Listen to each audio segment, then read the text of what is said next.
The hum and squeal of oil pumps is impossible to escape in the small East Texas town of Kilgore. Pumps are everywhere, still lifting Texas crude out of the ground more than 80 years after oil was discovered here. Kilgore has been through several cycles of energy boom and bust in the years since. The epicenter of Kilgore's oil boom was a quarter-hectare of land right in the heart of town. So much oil was pumped out of this one city block, came to be known as the world's richest acre.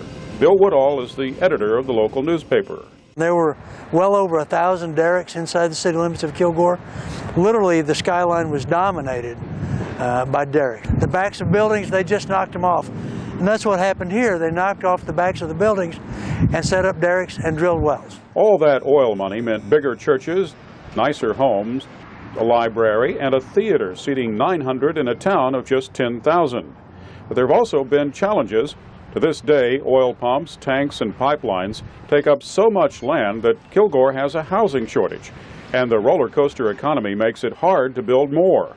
Kilgore's mayor is R.E. Spradlin. The last 4 or 5 builders have come in and put in a housing addition. 4 out of the 5 went bankrupt.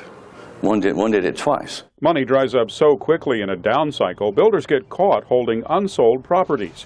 Spradlin says those highs and lows make it hard for everyone to plan ahead, including city leaders. You know, the city's income goes up and down. In the crash of the mid-'80s, we had to cut people's pay, we had layoffs.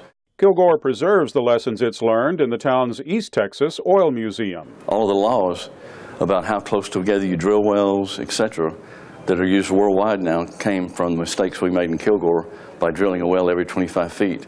We had wells drilled in churchyards, in people's backyards, on the school ground. And what does the mayor consider the most important lesson of all? The spigot can be turned off as fast as it was opened. Don't get used to the money, put some back, and just realize that it's going to slow down at some point. It always does. America's newest boom towns are calling Kilgore now for advice, and Spradlin says he's happy to help.